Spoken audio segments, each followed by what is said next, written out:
ते भेटतात आहेत. आता ह्या पुढचं पाऊल काय असणार आहे? या गोळीबारीनंतर तुमची काय प्रतिक्रिया? गेल्या काही दिवसापासून मी सातत्यानं शिवसेना महाराष्ट्रात कशा प्रकारे गुंडांचं राज्य, गुंडांनी गुंडांसाठी चालवलेलं राज्य म्हणजे महाराष्ट्र राज्य, महाराष्ट्र सरकार, हे मी सांगतोय. मुख्यमंत्र्यांच्या शासकीय निवासस्थानी, मंत्रालयात, इतकंच काय तर विधान भवनात सुद्धा नागपूरच्या अनेक गुंड, गुन्हेगार, माफिया हे सातत्यानं मुख्यमंत्री आणि त्यांच्या बाळराजांना भेटत होते, आजही भेटतायत. मुख्यमंत्र्यांच्या अभिनंदनाचे, स्वागताचे बोर्ड ठाण्यापासून मुंबईत कोण लावताय? तर गुंड आणि माफिया लावतायत.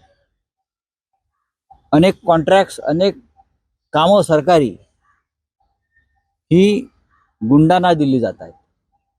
ठेकेदार 8,000 कोटीचं जे ॲम्ब्युलन्सचं काम, ॲम्ब्युलन्सचं कॉन्ट्रॅक्ट, 8,000 कोटीचं ॲम्ब्युलन्स कॉन्ट्रॅक्ट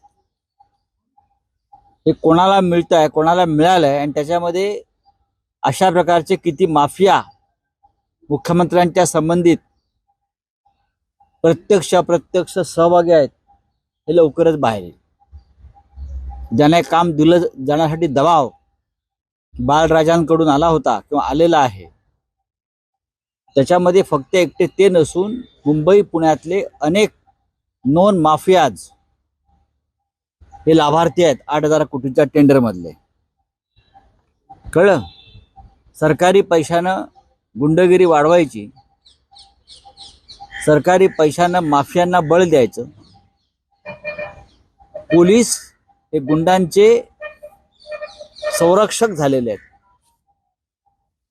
शिंद्यांच्या टोळीमध्ये गुंड आणि पोलीस एकत्र आहेत, हे सांगतो मी तुम्हाला. मुंबई, ठाण्यासह अनेक ठिकाणी ज्या पोलिसांच्या नेमणुका केलेल्या आहेत, हे सगळे शिंदे सेनेचे सदस्य आहेत, शिंदे गँगचे सदस्य आहेत. आणि त्यांचा हिशोब 2024च्या निवडणुकांनंतर केला जाईल.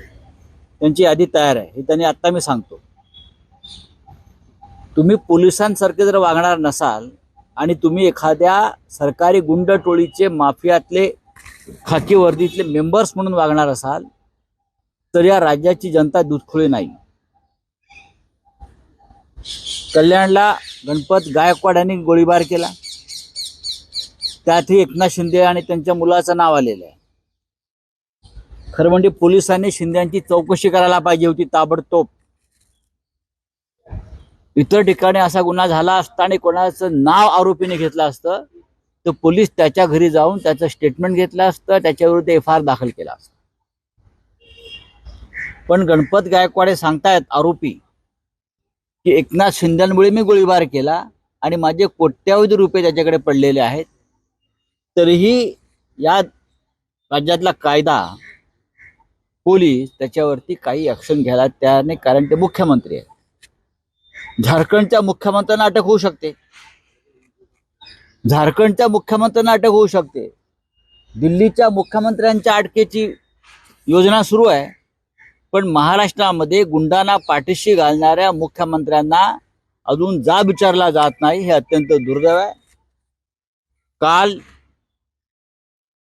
शिवसेनेतले आमचे जवळचे सहकारी विनोद घोसाळकर, जे उपनेते आहेत पक्षाचे, आमदार होते, अनेक महत्वाच्या पदांवर त्यांनी काम केलं, अत्यंत निष्ठावंत कडवट शिवसैनिक, त्यांचे चिरंजीव अभिषेक घोसाळकर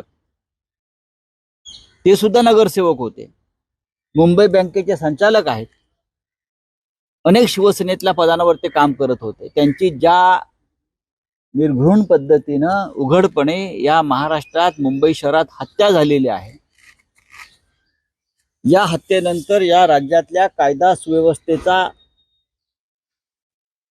जो नंगा नाच पाहायला मिळाला गुंडांचा, तो अस्वस्थ करणार आहे.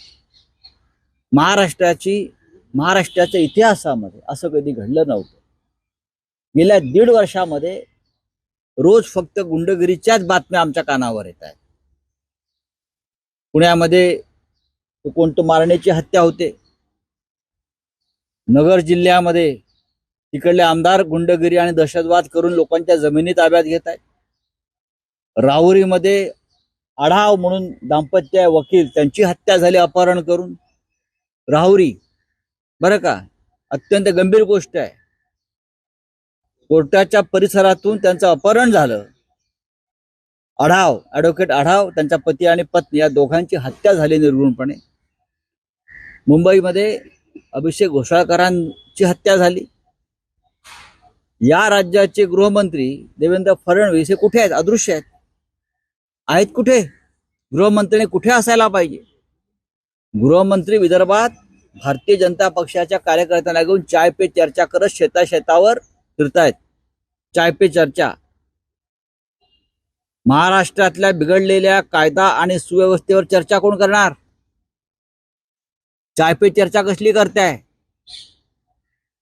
वर्षा बंगल्यावर मंत्रालयात गुंडांबरोबर चाय पे चर्चा होते, आपल्याला माहिती आहे का गृहमंत्री? ठिकठिकाणी या शिंदे गँगचे आमदार, खासदार हे रोज गुंड टोळ्यांबरोबर चाय पे चर्चा करतायत आणि अशा हत्या होत आहेत, अशा अपहरण होत आहेत. अभिषेक घोसाळकरांच्या हत्येनंतर आमची मागणी आहे देवेंद्र फडणवीसांकडे, तुम्ही अत्यंत अपयशी गृहमंत्री आहात, तुम्ही अकार्यक्षम गृहमंत्री आहात. तुम्हाला फक्त आमच्यावर टीका करण्यासाठी गृहमंत्री पद दिलंय. तुम्हाला फक्त शिवसैनिकांना तुरुंगात टाकण्यासाठी, त्यांच्यावर खोटे गुन्हे दाखल करून आमचा छळ करण्यासाठी गृहमंत्रीपद दिलाय. महाराष्ट्राची जनता तुमच्याकडे राजीनामा मागते आहे. नसेल ठळक घडामोडींसाठी देशोन्नती न्यूज चॅनलला सबस्क्राईब करा आणि बेल आयकॉन प्रेस करा.